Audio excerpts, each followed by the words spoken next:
Sobat Tetanomics, selamat datang kembali di channel yang akan kupas tuntas dunia ekonomi dan keuangan dengan bahasa yang paling gampang kalian pahami. Kalian pasti sudah dengar kabar-kabar tentang ekonomi global yang lagi melambat, perang dagang yang masih panas, atau inflasi yang bikin harga-harga naik. Nah, di tengah kondisi yang sedikit deg-degan ini, pemerintah kita nggak tinggal diam, sobat.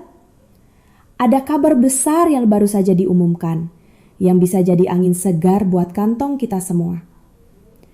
Nah, menurut Menteri Keuangan kita, Ibu Sri Mulyani, pemerintah baru saja mengumumkan paket stimulus ekonomi terbaru senilai 34 triliun rupiah. Gila kan angkanya, 34 triliun rupiah. Jumlah yang fantastis ini digelontorkan bukan tanpa alasan.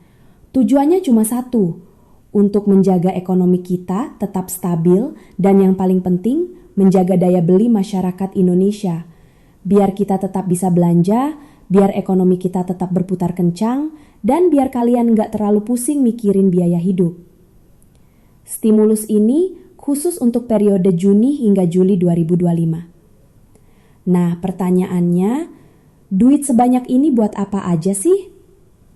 Jangan cuma dengar angkanya doang, kita harus tahu detailnya. Pertama, ada bantuan sosial or bansos tambahan. Ini yang paling ditunggu-tunggu banyak orang. Pemerintah akan memberikan tambahan bansos, kabarnya sekitar Rp200.000 per bulan. Nah, ini biasanya disalurkan ke keluarga penerima manfaat or KPM, Program Keluarga Harapan or TKH, atau bantuan pangan non-tunai or BPNT, yang sudah terdaftar. Jadi, buat kalian yang termasuk KPM, siap-siap ya, ada ekstra cash masuk dompet. Kedua, diskon dan subsidi transportasi. Ini kabar baik buat kalian yang suka healing atau memang harus sering bepergian.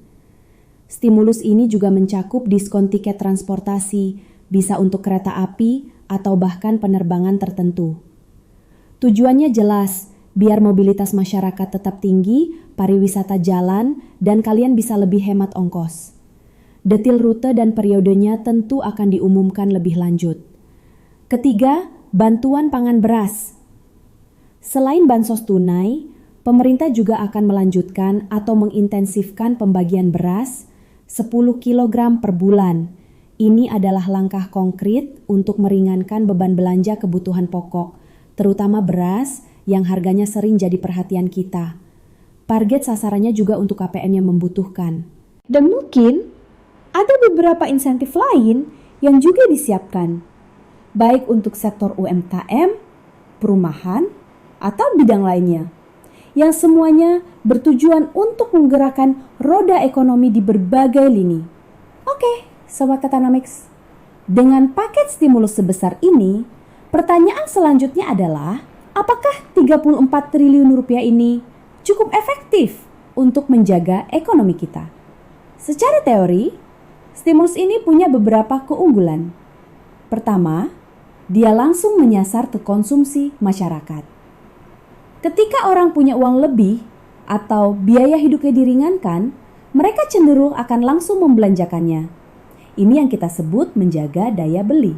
Kedua, ini adalah sinyal positif dari pemerintah bahwa mereka sigap menghadapi tantangan ekonomi.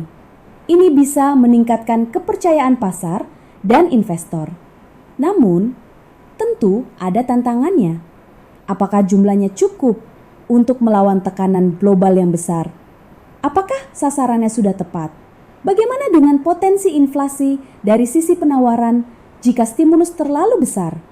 Jadi Sobat Tetanomics, stimulus 34 triliun rupiah ini adalah langkah konkret pemerintah untuk memastikan kita semua bisa melewati masa-masa ekonomi yang penuh tantangan. Ini bukan hanya tentang angka, tapi tentang bagaimana uang ini bisa membantu meringankan beban kalian dan menjaga roda ekonomi Indonesia tetap berputar. Nah, menurut kalian, langkah pemerintah ini cerdas atau gimana? Apalagi yang harusnya pemerintah lakukan? Yuk, tuliskan pendapat kalian di kolom komentar di bawah. Jangan lupa Like video ini kalau kalian merasa informasi ini bermanfaat. Share ke teman-teman kalian. Dan subscribe channel Petanomics agar tidak ketinggalan analisis ekonomi dan keuangan lainnya. Sampai jumpa di video berikutnya.